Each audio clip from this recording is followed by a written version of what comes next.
دنیا داروں سے امیدیں چھوڑ دیں ورنہ آپ کمزور پڑ جائیں گے، آپ کی امیدیں ٹوٹیں گی۔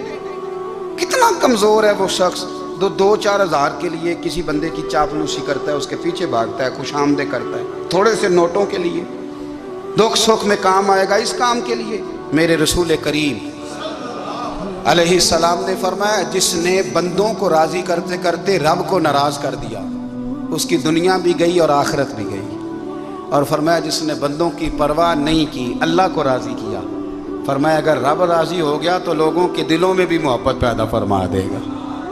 دنیا داروں سے امیدیں وابستہ کرنا، لوگوں کے پیچھے یہ چھوڑ دیں، آپ بے چین رہیں گے، بے قرار رہیں گے۔ اللہ والوں سے ضرور امیدیں وابستہ کریں، اس لیے کہ ان کے پاس جو کچھ ہوتا ہے وہ دراصل رب کا ہی ہوتا ہے۔ لیکن سیٹھوں سے، نوابوں سے، سیاستدانوں سے باز آ جائیں، ہماری بڑی امیدیں وابستہ ہیں۔ میں اکثر کہتا ہوں جتنے پھیرے نوکری کے لیے دنیا دار کے دروازے پہ لگائے ہیں نا، اس سے کم دفعہ مسجد میں نفل پڑے ہوتے تو رب اتنی بڑی مہربانی فرما دیتا۔ اگر چاہتے ہو کہ زندگی میں اطمینان ملے تو خدا را حقیقت پسندوں والی زندگی گزارو۔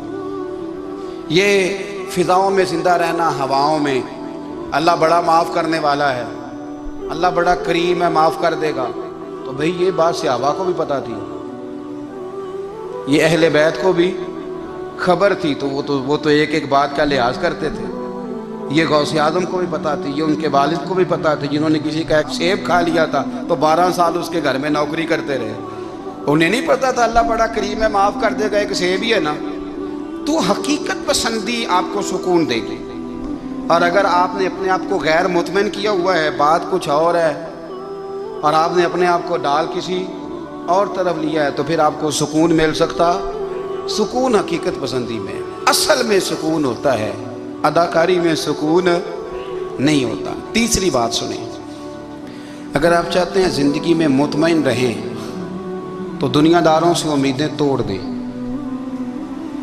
اللہ اور اس کے رسول سے امید وابستہ کریں، اولیاء اللہ سے امیدیں وابستہ کریں، صحابہ اور اہل بیت سے امیدیں، اللہ اور اللہ والوں سے امیدیں، دنیا داروں سے امیدیں۔